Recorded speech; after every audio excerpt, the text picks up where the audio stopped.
자, 오늘 만나게 되는 본문은 어떤 본문인가? 이제 계속 야곱의 생애를 다루고 있잖아요. 오늘 만나게 되는 본문은 야곱이 자기 형 에서를 만나기 위해서 준비하는 이제 그런 내용이에요. 우리가 지난주 한번 살펴본 대로 이제 20년의 하란 생활은 완전히 청산을 했습니다. 그러니까 삼촌 라반과 야곱은 완전히 청산이 됐어요. 둘 사이에는 분명한 뭐가 생겼다 그랬어요? 경계선이 생겼습니다. 돌 무더기를 세워놓고 증거로 삼고 이 돌 무더기를 넘어 피차간에 해하는 일이 없도록 하자라고 언약을 맺으면서 경계선을 분명히 세웠어요. 야곱 편에서 보면 20년 전의 옛 생활로 결코 돌아갈 수 없다라고 하는 하나님이 세워주신 신앙의 결단선이에요. 야곱 스스로도 경계선을 넘어 에서에게로 넘어갈 수 없고, 라반도 야곱 스스로가 넘어오는 것을 달가워하지 않아요. 경계선이 분명히 생긴 거예요. 이건 우리에게도 마찬가지입니다. 옛 생활을 하던 저와 여러분이 그리스도 안에서 변화되고 하나님 안에 들어오면 분명한 경계선이 생긴 거예요. 돌아갈 수가 없어요. 바울의 말에 의하면 십자가라는 분명한 경계선이 생겨서 내가 십자가를 넘어 세상으로 넘어갈 수 없고, 세상이 십자가를 넘어 내 안에 들어올 수 없는 십자가라고 하는 분명한 경계선이 생겼어요. 세상도 내가 십자가를 넘어 세상으로 가는 것을 세상이 환영하지 않아요. 마치 삼촌 라반이 야곱이 경계선을 넘어 하란으로 다시 들어오는 것을 허락하지 않는 것처럼, 달가워하지 않는 것처럼, 세상의 많은 칭찬과 격려를 힘입고 세상에 견주어 우리가 살아간들 한들 세상이 사실은 반가워하지 않아요. 표면적으로 보면 좋아하는 것도 보지만 그 내용에 깊숙이는 신앙의 성도의 삶을 무시하는 거예요. 우리는 분명한 경계선이 생긴 사람이 되었습니다. 이제 야곱은 앞으로 전진만 하면 되는 거예요. 거침없이 하나님의 말씀을 의지해서 약속의 땅으로 전진하면 돼요. 근데 우리나라 말에 이런 말이 있죠. 산 넘어 또 뭐가 있어요? 산이 있어요. 산을 하나 넘어왔단 말이에요. 근데 그 산보다 훨씬 큰 산이 야곱 앞에 있는 거예요. 라반이라고 하는 산을 넘어왔는데 그 산보다 훨씬 큰 산이 앞에 있어요. 그 산이 어떤 산이고 어떤 난제입니까? 그렇죠? 20여 년 전에 야곱 스스로가 하란으로 피해갈 수밖에 없게 만드는 결정적인 사건이에요. 그 사건이 뭐예요? 형 에서와의 갈등이에요. 갈등. 보통은 20년 동안 그런 갈등들을 묵어놓으면, 그죠? 세월이 뭐가 됩니까? 약이 되잖아요. 잊어버리는 거예요. 외면하면 끝나는 문제예요. 그리고 서로 불편한 일들이 생기면 서로 만나지 않고 그냥 서로 알아서 살면 돼요. 근데 야곱은 하나님의 상속자입니다. 그것도 약속의 땅 안에서 하나님의 상속자예요. 하나님이 야곱을 선택하셨고 20년의 하란 생활을 통해서 야곱 스스로도 하나님이 자신을 선택했다는 사실을 분명하게 체험을 했다고요. 그렇기 때문에 야곱 입장에서는 이 에서의 산을 넘지 않으면 하나님의 상속자 이스라엘로 바뀔 수가 없는 거예요. 오늘 그 문제를 야곱이 지금 처리해야 되는 겁니다. 그런데 우리가 읽은 말씀이 야곱이 그 문제를 어떻게 처리했는가 간략하게 요약을 하면 3절에 보면 야곱이 심부름꾼을 형 에서에게 보내는 거예요. 20여 년 동안 자신이 어떻게 살았는지와 20년 동안 자신이 모은 재물이 얼마나 많은지를 형 에서에게 이야기를 하고 심부름꾼을 대신 이야기를 전하는 거죠. 그리고 에서에게부터 큰 은혜를 받기를 잔구하면서 자비를 구하는 거예요. 6절에 보면 심부름꾼이 에서에게 그 말을 전하고 돌아와서 야곱에게 보고하는 내용이 있어요. 그 말을 어떻게 전했는지 이런 망구 나와 있지 않고 어떤 이야기를 하게 됐냐면 거기 말씀에 보면 이렇게 되어 있어요. 당신의 형 에서가 400명을 이끌고 당신을 맞으러 옵니다. 야, 문득 야곱이 딱 들었어요. 자, 몇 명 데리고 온다고요? 자, 야곱이 무슨 생각을 했을까요? 이 사람들이, 이 무리들이 왜 나를 맞으러 왔을까? 무슨 생각을 했을까요? 환영하러 맞으러 왔다, 아니면 나 죽이러 왔다. 죽이러 왔다. 그런 생각이 문득 들어서 그가 어떤 행동을 마음먹었는지 한번, 그리고 어떤 행동을 했는지 제가 한번 읽어드릴게요. 7절이에요. 자, 일단 야곱이 심히 두렵고 그 다음 답답하여서 자기와 함께한 동행자와 양과 소와 낙타를 두 떼로 나누고, 자, 한번 8절 왜 두 떼로 나누는지 한번 읽어주시겠어요? 이르되 에서가 와서 한 떼를 치면 남은 한 떼는 피하리라 하고. 자, 왜 두 떼를 나눴습니까? 그렇죠. 형 에서가 뭐 할 것 같으니까, 칠 것 같으니까. 그러니까 이 말 속에는 400명의 사람을, 무리를 데려온 건 군대를 데리고 온 것이고 나를 죽이러 왔다고 생각을 하는 거예요. 20년 전의 문제를 지금 꺼내놓고 날 죽이러 왔다고 야곱이 생각을 한 거예요. 근데 나중에 32장을 보겠지만 에서가 무리 400명을 데리고 온 것은 사실은, 물론 하나님이 오는 도중에 에서의 마음을 바꾸셨는지는 성경에 명시하지 않기 때문에 모르겠습니다만 분명히 400명을 데리고 온 이유는 딱 하나예요. 먼 곳에서부터 20년 만에 자기 형을 찾아온 동생을 뭐하기 위해서? 환영하기 위해서 몇 명을? 400명을 데리고 온 거예요. 그러니까 얼마나 반가웠으면 400명을 데리고 왔다. 근데 야곱은 에서가 데리고 온 400명이 자기를 환영하는 환영단이 아니라 뭐 하는 사람이라? 죽이는. 그러니까 오늘 제목이 야곱의 그래서 착각이에요. 자, 그러면 이제 오늘 여러분에게 제가 중요하게 이야기해드리고 싶은 건 야곱이 왜 이렇게 착각을 했냐, 그 말이에요.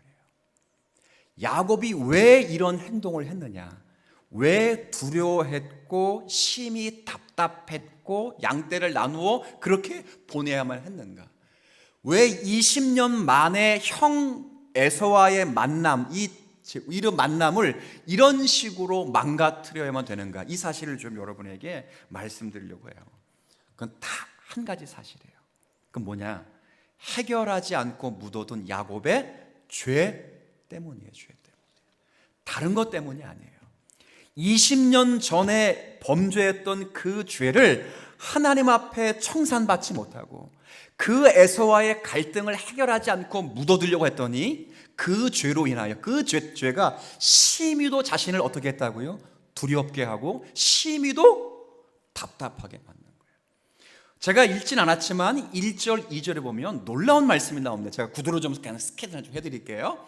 하란 땅을 깨끗하게 청산하고 분명한 경계선을 넘어 약속의 땅에 딱 들어오자마자 이 야곱이 하나님의 영접을 받습니다. 근데 영접을 받는데 하나님의 사자들의 영접을 받는 거예요. 하나님의 군대, 그러니까 천사들이 막 빽빽히 둘러싼 영접, 환영을 받았어요. 누구의 환영을 받았다고요? 하나님의 환영을 받은 거예요. 얼마나 많은 천사들이 있었는지 야곱도 그 땅의 이름을 마하나임이라고 해서 하나님의 군대라고 붙였어요. 근데 그 전까지는 하나님을 다 꿈속에서 만났어요. 하나님을 환상 속에서 만났다고요. 근데 이전에 옛 생활을 청산하고 약속의 땅으로 딱 들어가자마자 꿈속에서 만난 것도 아니고 환상 속에 만난 건 실제 눈으로 본 거예요.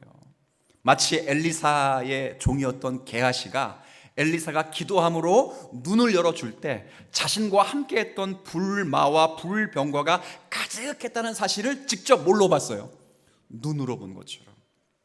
이 야곱이 눈으로 본 거예요.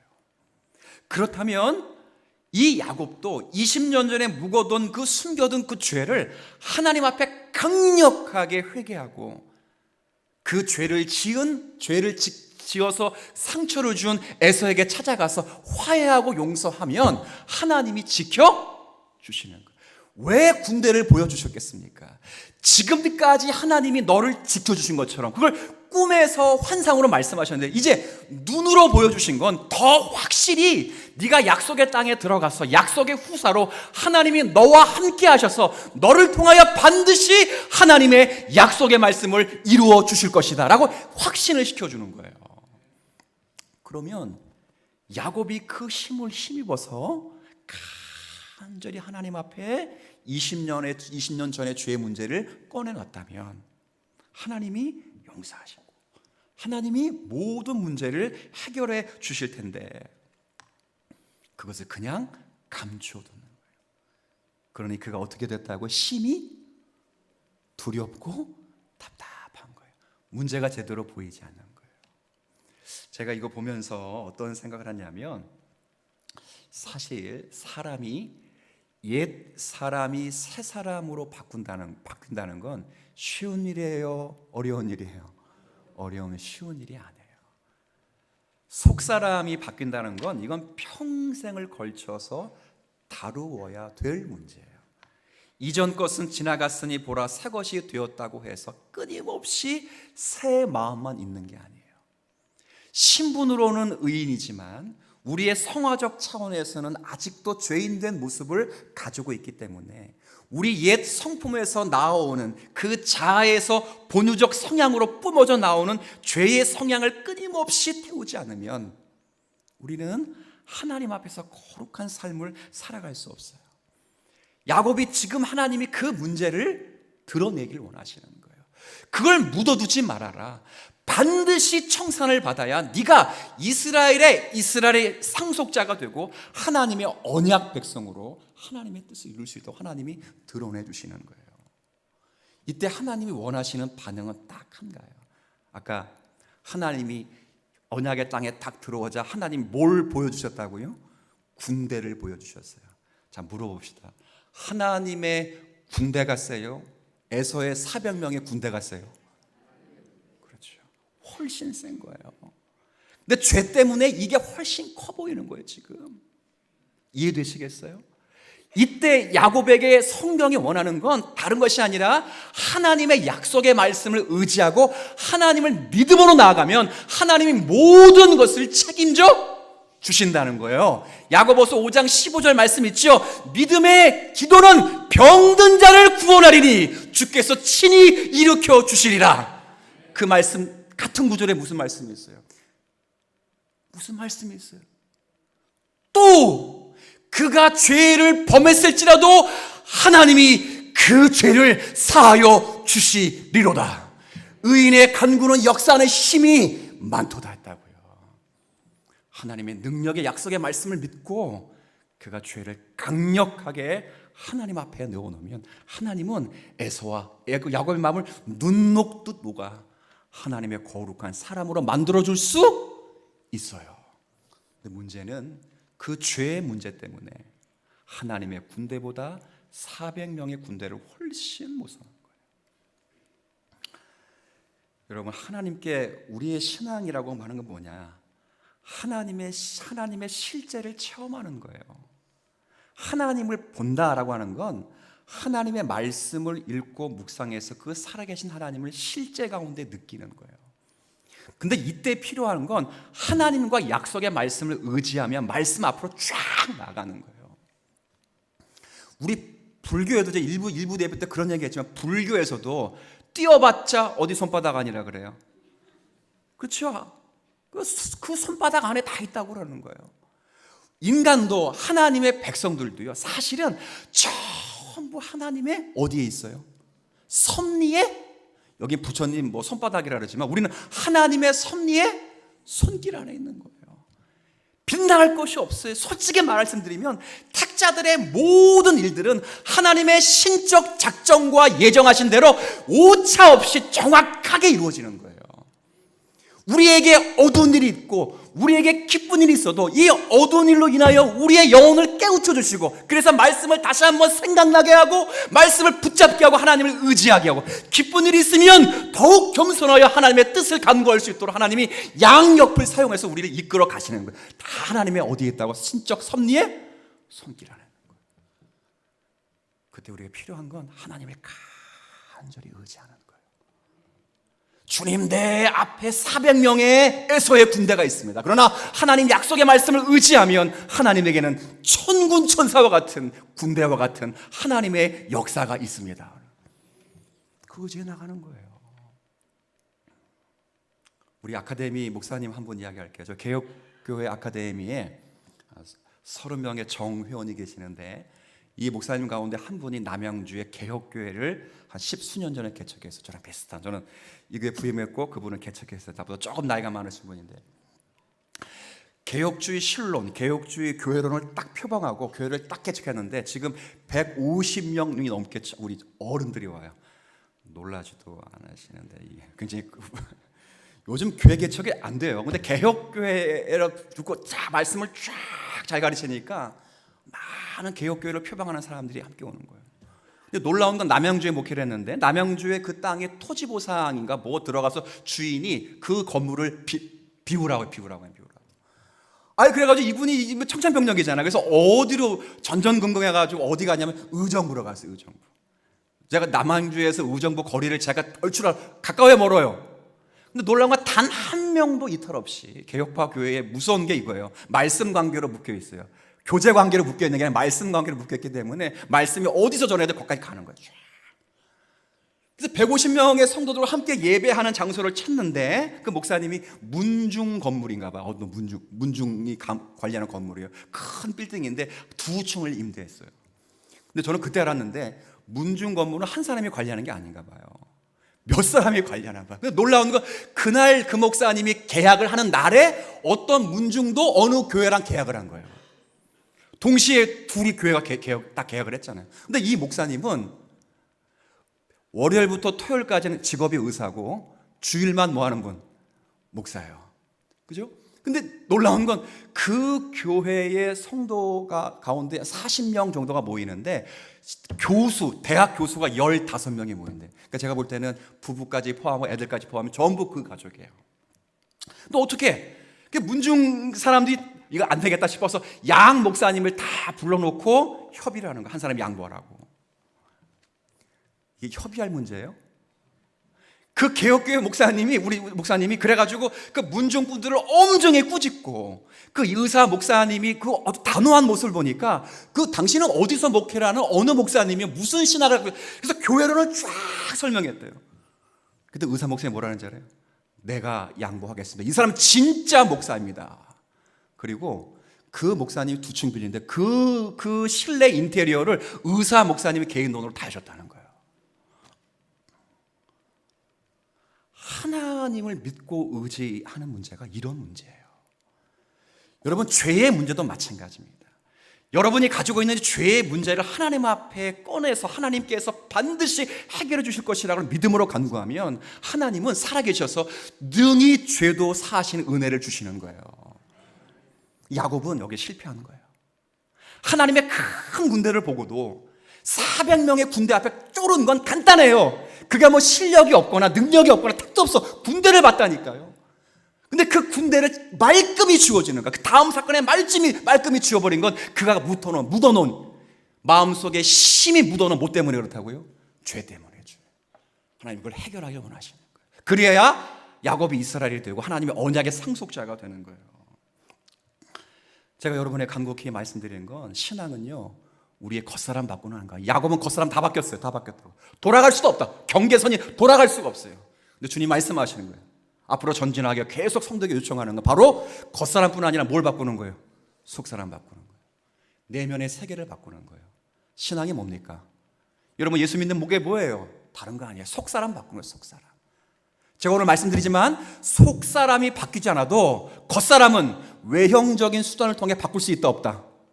더 노골적으로 말할까요? 하나님이 아니고서도 외형적인 모습은 바꿀 수 있어 없어요? 있어요. 외형적인 모습은 바꿀 수 있다고요. 속이 바뀌지 않아도 외형적인 모습은 바꿀 수 있어요. 그렇잖아요. 제가 예를 하나 이제 성경의 예를 들어드렸는데, 여러분 사도행전 8장에 보면 그 유명한 마술사 누가 나옵니까? 시몬이 나와요. 시몬. 근데 시몬에게 복음이 어떻게 전달됐어요? 사도행전 8장에 보니까 예루살렘에 다 환란이 온 거예요. 예수 믿는 사람을 전부 핍박하고 죽이려 될 때 사도들을 제외하고 나머지 모든 웬만한 사람들 전부 박해를 피해 도망 다니면서, 밖에 나가면 그냥 도망 다니지 않고 도망 다니면서 뭘 전하면서 나갑니까? 복음을 전하는 거예요. 그 복음을 전할 때 이 사마리아라는 지역에 빌립 집사님이 도망가서 거기서 복음을 전하게 될 때, 복음의 놀라운 역사 가운데 많은 사람들이 눈으로 확인한 가운데 역사를 보고 믿고 세례를 받는 일들이 일어나요. 그때 거기에 한 중앙에 누가 있었다고요? 마술사 시몬이 있는 거예요. 자, 물어봅시다. 마술사가 뭐 하는 사람이에요? 그렇죠. 매직하는 사람이, 그렇죠. 속이는 거예요. 저게 바로 속이는 거예요. 그 당시에 마술사가 어떤, 우리처럼 뭐 이렇게 쇼맨십하고 비둘기 만들어주는 이런 게 아니고, 그 당시에 마술사를 우리나라 말하면 무당이에요. 무당. 울긋불긋한 옷을 입고 칼춤을 추면서 몰타 또 작두 타고 막 점을 치는 거예요. 그런 사람이었다고요. 근데 얼마나 용한 사람이냐면 사도행전 8장에 보면 그 사마리아 성의 사람들을 놀라게 하며 수많은 사람들이 그를 따르고 그의 신의 능력을 그들이 찬양했다는 거예요. 그러니까 진짜 어떤 귀신이 씌워가지고 엄청 큰 능력을 발한 거예요. 근데 그 지역에 복음이 전해지고 이 마술사 시몬이 그 복음의 놀라운 역사 가운데 놀라운 경험이 있었어요. 사도행전 8장 11절에 보면 이런 말씀이 있어요. 그들이 믿고 세례를 받으니, 그 다음 시몬도, 마술사 시몬도 믿고 세례를 받으니 빌립을 전심으로 따랐고, 그리고 그 나타난 표적과 기사를 보고 놀랐더라. 네 가지 동사 보세요. 첫 번째 믿고, 두 번째 세례를 받고, 세 번째 따랐는데 어떻게 따랐어요?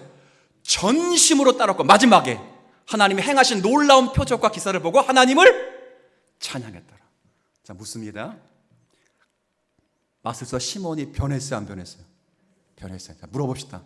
많이 변했어요, 조금 변했어요? 그렇죠.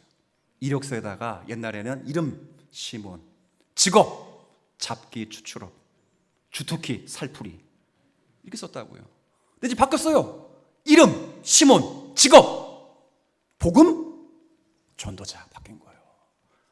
그냥 따르지 않아서 전심으로 따랐다고. 전심으로 따랐다는 건 말씀을 함께 전했다는 거예요. 예수님 믿으세요. 옛날에 제가 뭐 하는 사람인 줄 아세요? 저 무당이었어요. 칼출 준비요 작두 타는 그런 사람이었다고. 귀신 들린 사람이었어요. 그러나 제가 하나님을 만났습니다. 하나님은 살아계십니다. 강력하게 막 전한 거예요. 강력하게. 요즘 같으면 그죠, 무당이 목사 되면요, 그죠, 울긋불긋한 그런 옷 입고 양복 입고 다니면 밖에 나가서 간증하면 수없이 많은 사람이 모이는 거예요. 아니, 스님도 목사 되고 간증하면 수없이 많은 사람이 모이는데, 목사 신학교국에 딱 좋죠. 그리고 하나님께서 베푸신 표적과 기사를 보고 놀랬다고, 하나님을 찬양했다고요. 자, 근데 물어봅시다. 근데 성경은 혹은 성경은 그가 변했다, 안 변했다? 응? 안 변했다는 거예요. 자, 보세요. 믿고, 그 다음 세례를 받고 전심으로 따르며 복음을 전하며 하나님이 행하신 놀라운 기적과 표적을 보고 하나님을 찬양했는데도 성경은 그가 변했다, 안 변했다? 안 변했다는 거예요. 안 변했다는 거예요. 뭐만 바뀌었다는 거예요? 겉만 바뀌었다는 거예요. 겉만. 놀랍지 않으세요? 놀랍지 않으세요? 야곱이 이걸 요구하는 거예요. 외형적으로는 더 이상 하나님으로 갈 수 없어요. 외형으로는 싹 바뀌는 거예요. 근데 외형으로 바뀌기 전에 뭐가 바뀌어야 돼요? 속이 바뀌어요. 속이. 어떻게 드러납니까? 사마리아 성에 복음이 전해졌으니 얼마나 놀라운 일이에요. 이건 유대인들에겐 탑뉴스예요. 토픽이라고. 그러니까 유대인 입장에서 베드로와 요한은 원래 유다인이었잖아요. 근데 사도가 됐잖아요. 유대인 입장에서 사도인 베드로와 요한이 그 예로 그 사마리아 성에 급파를 하는 거예요. 급파를 하고 거기서 정말 사마리아 성 사람들이 복음을 들었다는 얘기를 듣고 그들에게 안수함에 뭐가 내려왔습니까? 성령이 오는 거였어. 시몬이 그걸 유심히 본 거예요.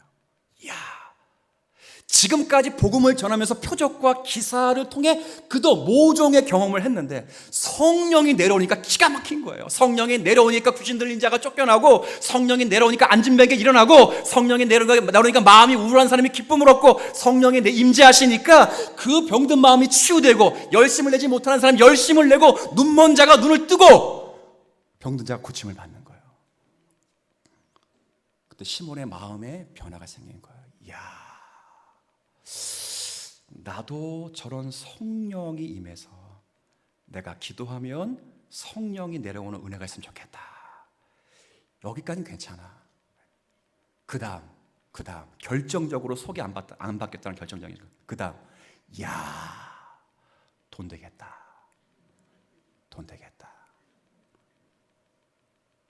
자, 묻습니다. 바뀐가 안 바뀐 거예요? 안 바뀐 거예요.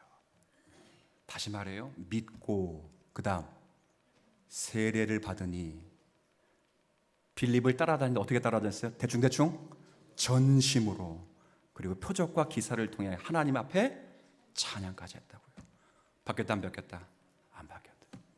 그래서 자기 재산을 전부 들여가지고 베드로 앞에 딱 갖다 놓는 거예요. 나도 이런 성령을 내게 주어 내가 안수하는 자에게 성령이 임하도록 내게 성령을 주소서. 그때 베드로가 뭐라 합니까? 하나님의 선물을 돈을 주고 사려 하느냐? 네가 돈과 함께 망할 것이며, 우리가 전하는 이 도에는 너희가 관계도 없고, 복음 전하는 자에게 나타나신 하나님의 기업에는 너가 아무런 관계가 없느냐? 돈과 함께 뭐 한다고요? 망하는 거예요. 제가 이거 보면서 참 생각하는 건, 하나님이 아니고서도 쉽게 겉사람을 예수 믿는 사람으로 만들 수 있다는 거예요. 교회를 다니는데 속사람이 영적인 변화가 없는 거예요. 담배 피고 술 마시고 나쁜 짓 하는 사람이 담배를 끊고 술을 끊고 하는 것이, 야, 하나님의 백성답게 영광의 안전을 끊는 게 아니라, 아유, 명색이 집사인데 그래도 누가 보면 쪽팔려가지고 내가 이거 누가 보면 창피할까 봐 안 피는 거예요. 자, 물어볼까요? 바뀐 거 안 바뀐 거예요? 안 바뀐 거예요. 시몬이 그렇다고요. 세례받고 남들이 볼 때는 목사가 될 정도로 아주 헌신적인 사람으로 살아갔습니다. 근데 문제는 전혀 내면의 세계가 변하지 않은 거예요. 그리고 변화되지 않는 내면의 세계는 어느 계기가 주어지자 그 정체를 반드시 드러내게 돼 있어요. 이 시몬이 바로 그렇습니다. 성령이 강력히 임하는 모습을 볼 때, 사실 그걸 볼 때 당연히 나도 저런 성령을 주옵소서, 그래서 병든 자를 치료하고 내가 복음을 전할 때 예수 믿는 회개 역사가 일어나게 하여 주옵소서라고 기도하는 것은 굉장히 중요한 거예요. 그렇게 했었어야 돼요. 그러나 그걸 딱 보자마자 무슨 생각이 들어요? 저게 돈이 되겠구나. 무대만 바뀌었지 절대 안 바뀌는 거예요. 겉모양만 바뀌었죠. 무당에 옷을 집어던지고 넥타이 메고 양복 메고 칼 집어던지고 성경책 끼고 있는 거예요. 지금 아시겠어요? 작두 타던 거 다 내려오고 지금 신발 신고 복음 전하고 다니고 있는 거예요. 귀신을 찬양하는 거 다 때려치고 하나님 지금 노래 부르고 찬양하고 찬송하고 난리 버거질 치는 거예요. 겉사람은 완벽하게 변했어요. 그러나 뭐가 안 변했어요? 속이 하나도 안 변했어요. 신앙이 뭡니까? 속을 바꾸는 거예요. 그런지 그리스도 안에 있으면 새로운 피조물이라. 이전 것은 지나갔으니 보라, 새 것이 뭐예요? 새 것. 유교 문화에서는 충분히 외식 가능해요. 그렇게 자기를 포장할 수 있다고요. 특화되어 있어. 대한민국은 특화되어 있다고. 그러면서 바리새인은 비슷해. 그러나 속이 바뀌는 거예요. 주님이 거기까지 원하시는 거예요. 그 속을 바꾸기 위해서는 우리의 죄의 문제를 꺼내놓는 거예요. 죄의 문제. 아까 야고보서 5장 15절 16절 읽어드렸잖아요. 의인의 간구는 역사하는 힘이 많은 거예요. 많아. 이미 땅을 향해 진노를 내린 하나님의 진노도 누그러뜨릴 수 있는 전능하신 하늘의 능력을 끌어들일 수 있는 파워가 그리스도의 기도 가운데 있는 거예요. 근데 야곱이 못 꺼내고 있어요. 못 꺼낸다고요. 그걸 하나님이 꺼내 놓으시는 게 32장의 내용이에요. 그래서 자기도 모르는 채 그 죄의 문제가 해결되면서 야곱 스스로가 얼마나 하나님을 의존해야 될 존재인가를 하나님이 깨우쳐 주시는 내용이 32장의 내용인 거예요. 여러분에게 제가 강력하게 원하는 건 내면의 세계가 변하는 그런 여러분이 되었으면 좋겠어요. 겉모습만 바뀌었지만 예전의 모습으로 그대로 살아가는 것이 아니라 오늘 하나님은 야곱에게 하나님께 완전히 돌아선 모습을 원하시는 것처럼 우리가 전인격적으로 하나님 앞에 돌아가 설 수 있는 성도들이 되기를 성경은 우리에게 원하시는 거예요. 그래서 가장 먼저 예수님도 가장 먼저 말씀하셨고 신명기의 모세도 가장 먼저 말씀. 뭘 다하고 뭘 다하고 뭘 다하래. 첫 번째 뭐예요? 뭘 다하고 뭘 다하고 뭘 다하고 뭘 다하고 나중에 예수님만 목숨을 갖다 부셨는데 앞에 가장 크게 뭐예요? 마음을 원하는 거야. 마음은 좋은 오해를 하면 우리의 영혼과 육체의 실제가 만나는 지점이에요. 그걸 완벽히 주님 앞에 드리는 거예요. 전인격적으로 드린다는 게 바로 그런 의미예요. 근데 우리가 여기에 실패하는 거예요. 그러나 실패가 하나님 앞에 꺼내놓고 던져버리면 실패가 없어요. 야곱이 지금 가나안 땅 약속의 땅에 들어올 때 뭘 보고 들어왔다고요? 하나님의 뭘 봤어요? 군대를, 하나님의 임재하심을 봤어요. 환상으로 봤다고요? 꿈으로 봤다고요? 뭘로 봤어요? 이게 야곱의 처음 있는 일이에요. 20여 년 전에 하란으로 떠나서 베델에서 만날 때는 꿈으로 만났어요. 꿈으로 하나님을 봤다고. 꿈으로 하나님의 역사를 봤어요. 꿈으로 천사를 봤고 환상 속에서 말씀을 들었는데 직접 보는 거예요. 직접. 신앙은 거기 있어요. 우리의 내면이 바뀌지 않으면 하나님 앞에 결코 하나님의 사람으로 살아갈 수 없습니다. 우리는 자꾸 한 말씀만 더 드릴게요. 자꾸 외형적인 걸 탓해요. 제가 일부 예배 때 시연했다가 괜히 한 것 같다 싶어서 안 했는데 물이 나한테 다 튀었거든요. 이거를 딱 치잖아요. 뭐가 튀어나왔어요? 물이라고 하죠. 왜 튀어나왔어요? 내가? 그래서 모든 심리와 상담은 치는 것을 탓해요. 근데 성령은 이 안에 죄가 없으면 아무리 쳐도 안 나오는 거예요. 성경은 그걸 원한다고요. 모든 상담과 심리와 치료로 모든 건 치는 환경을 탓한다고요. 그래서 교회도 마찬가지예요. 전부 심리에 물려가서 저 사람 때문에 이 문제 때문에 목사님 이것 때문에 뭘 안 세워줘가지고 뭘 이렇게 해가지고 나 교회 옮길래 나 안 할래 막 할래.